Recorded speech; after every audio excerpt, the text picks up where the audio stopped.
Hello बच्चों, let's read the question. The question says when cell is fully turgid it's.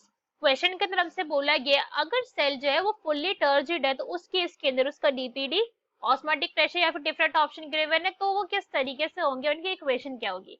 So now let's start the question. सबसे पहले हम question को solve करने का की कॉन्सेप्ट देखेंगे. की कॉन्सेप्ट. तो क्वेश्चन को सॉल्व करने का की कॉन्सेप्ट क्या है हमारे की, फर्स्ट है हमारे की पहले तो भाई पता होना चाहिए कि टर्जिड होता क्या है.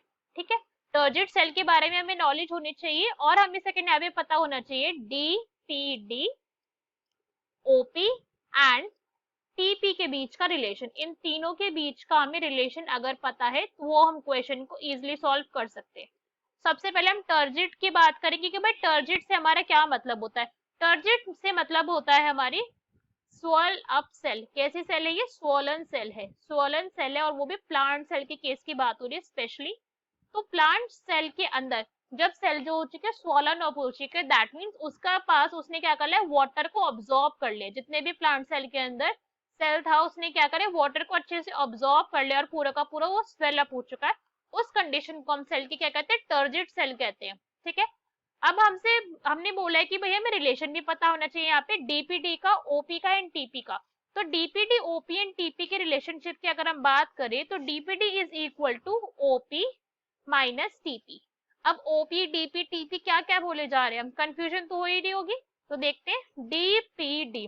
अगर हम डीपीडी की बात करें कि भाई डीपीडी क्या होता है तो DPD is diffusion pressure deficit. क्या कहते हैं हम इसे, डिफ्यूजन प्रेशर डेफिसिट. क्वेश्चन मतलब जितना प्रेशर के अंदर डिफरेंस होता है इसे हम कहते हैं डीपीडी, डिफ्यूजन प्रेशर डेफिसिट. ये पॉइंट हमें समझ आया डीपीडी क्या है. Next is OP. ओपी को हम कहते हैं ऑस्मोटिक प्रेशर. एक सेल के अंदर जितना ऑस्मोटिक प्रेशर होता है उसको ओपी से डिनोट करा जाता है, ऑस्मोटिक प्रेशर.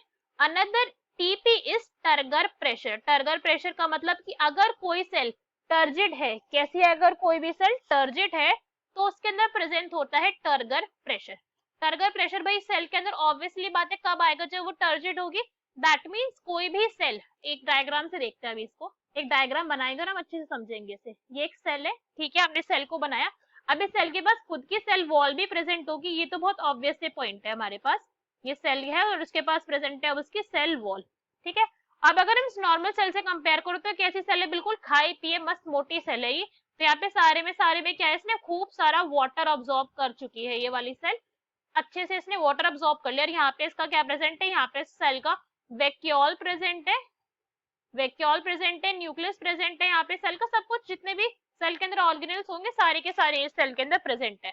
अब बिकॉज ये सेल कैसी अपने आप के अंदर टर्जिड है, यहाँ पे वाटर की अमाउंट क्या है, फुलफिल है. वाटर कैसा है यहाँ पे, पूरा का पूरा ऑब्जॉर्ब्ड है. तो जो सेल के अंदर का साइटोप्लाज्म होगा, ये सारा साइटोप्लाज्म प्रेजेंट होगा ना सेल के पास. साइटोप्लाज्म क्या करेगा, फुल्ली स्वलप होने की वजह से सेल प्लांट की सेल मेम्ब्रेन के ऊपर और सेल वॉल के ऊपर एक प्रेशर अप्लाई करेगा. होएगा ये ऑब्वियस सी बात है, खुद सोच के देखिए. तो ये जो प्रेशर है, इस प्रेशर को हम क्या कहते हैं, this is known as TP, that is turgor pressure. अब क्वेश्चन में हमसे यही बोला है कि अगर एक सेल कैसे फुल्ली फ्लैशिड, फुल्ली टर्जिड है नेचर के अंदर, दैट मीन्स पूरा उसने अपने अंदर अच्छे से वाटर को ऑब्जॉर्ब कर लिया है, तो उस केस के अंदर क्या होगा. तो अब इस न्यूमेरिकल से, ये जो हमें यहाँ पे इक्वेशन गिवन है, अब ये लिखी है हमने, इससे हम देखेंगे. अभी हमने बोला था कि जो डीपीडी है, डीपीडी क्या है, वो अमाउंट ऑफ प्रेशर का, डिफ्यूजन प्रेशर का क्या है, डिफरेंस है. डेफिशिट बोला था ना, तो वो डिफरेंस है जिसकी वजह से एक्चुअली में डिफ्यूजन होती है. वाटर एक सेल से वाटर जो है वो ट्रांसफर करेगा from one cell to another cell के अंदर, जो ट्रांसफर होगा वो डीपीडी की वजह से ही होगा. मगर अभी हमने बोला है कि सेल का क्या है, टर्जिड है, तो टर्गर प्रेशर सेल का कैसा हो जाएगा इस केस के अंदर, बिल्कुल फुलफिल है, वो अच्छी खासी मोटी सेल है. तो इस केस के अंदर जो ओपी है, ओपी माइनस टीपी कैसा हो जाएगा, जीरो हो जाएगा. वाई, बिकॉज अब जो सेल का ऑस्मोटिक प्रेशर था, जो सेल का ऑस्मोटिक प्रेशर है भाई वो इक्वल है इस टाइम पे टर्गर प्रेशर के, बिकॉज सेल हमारी टर्जिड थी.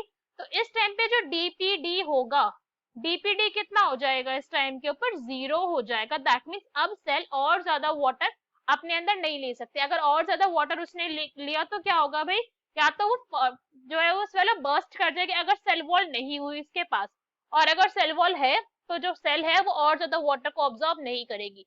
सो हमारा करेक्ट ऑप्शन क्या हो जाएगा, that will be B, that is DPD is equals to 0।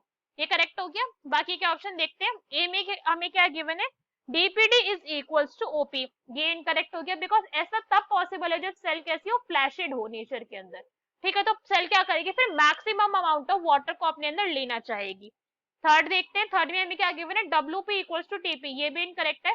WP क्या होता है, WP is water potential, water potential को हम कहते हैं डब्ल्यूपी, और ये किसी भी केस के अंदर टीपी के इक्वल नहीं होगा, तो ये भी इनकरेक्ट हो गया। Next is OP is equal to 0, तो भाई ऑस्मोटिक प्रेशर 0 तो नहीं होगा यहाँ पे, तो ये भी इनकरेक्ट हो गया। So our correct answer is B. Hope you understood it well, best of luck, thank you.